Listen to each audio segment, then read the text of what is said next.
नमस्कार दोस्तों, स्वागत है आपका YouTube चैनल नाथ एग्जाम में। आज के इस वीडियो में हम आपको बताएंगे कि अनुपातों का सरलतम रूप में कैसे लिखा जाता है। तो हमारा पहला नंबर क्वेश्चन है 2:16। हम इसको लिख सकते हैं 2/16, यानी इसको हम भिन्न के रूप में लिख सकते हैं। अब इसको क्या करेंगे, हम काट लेंगे। देख रहे हैं ऊपर नीचे कट रहा है। 2 1 कन्नम 2, 2 और 16, ये हो जाएगा 1/8। और इस अनुपात का सरलतम रूप हो गया 1:8, यानी 1/8 को हम क्या लिख सकते हैं, 1:8। ये था पहला नंबर क्वेश्चन। अब दूसरा नंबर क्वेश्चन देखते हैं। दूसरा नंबर क्वेश्चन है 18:90।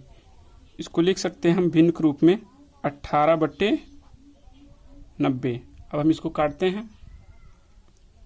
18 1 कन्नम 18, 18 पंचे 90, यानी हो जाएगा 1/5। 1/5 को जब हम अनुपात में लिखेंगे तो हो जाएगा 1:5। दूसरे का सरलतम रूप यही होगा आंसर। अब तीसरा नंबर देखते हैं। तीसरा नंबर है 11:121। इसको लिख सकते हैं 11/121।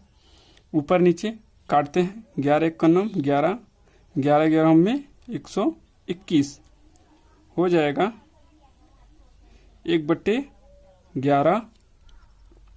इसको अनुपात में लिखेंगे तो हो जाएगा 1:11। ये हो जाएगा तीसरे नंबर का आंसर। अब चौथा नंबर देखते हैं। चौथा नंबर है 13:39।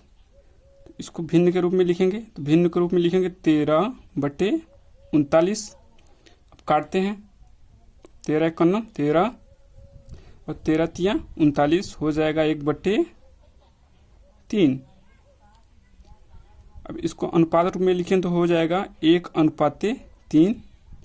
ये क्या हो जाएगा, आंसर हो जाएगा चौथे नंबर का। अब देखते हैं पांचवा नंबर। पांचवा नंबर है 36:72। हम इसको क्या करेंगे, भिन्न के रूप में लिख लेते हैं 36/72। अब ऊपर नीचे से काटते हैं। 36 कन्नम 36, 36 दूनी 72, यानी ये भिन्न के रूप में हो जाएगा 1/2। इसको जब अनुपात रूप में लिखेंगे तो हो जाएगा 1:2। यही क्या हो जाएगा, आंसर हो जाएगा। छठवां नंबर है 5 kg, यानी 5 किलो अनुपात 650 ग्राम। तो हम क्या करेंगे, सबसे पहले ये जो है 5 kg है, इसको क्या करेंगे, हम ग्राम में बदलेंगे। पहले क्या करते हैं, भिन्न के रूप में लिख लेते हैं 5 kg/650 ग्राम। और ऊपर जो केजी है उसको क्या करते हैं, हम ग्राम में बदल देते हैं। 5 × 1000/650। अब हम काट लेते हैं। 1 0 से 1 0 कट जाएगा। 5 है, 5 का नाम 5, नीचे काटते हैं। 5 का नाम 5, 5 15, यानी 13 25 65 हो जाएगा। अब ये होगा भिन्न के रूप में होगा 100/13। इसको जब हम अनुपात रूप में लिखेंगे तो हो जाएगा ये 100/13। ये क्या हो जाएगा, छठवें नंबर का आंसर हो जाएगा। तो अनुपात को हमें इस वीडियो में क्या करना था, सरलता रूप में लिखना आपको बताना था। तो हमने आपको बता दिया कि अनुपात को सरलता रूप में कैसे लिखा जाता है।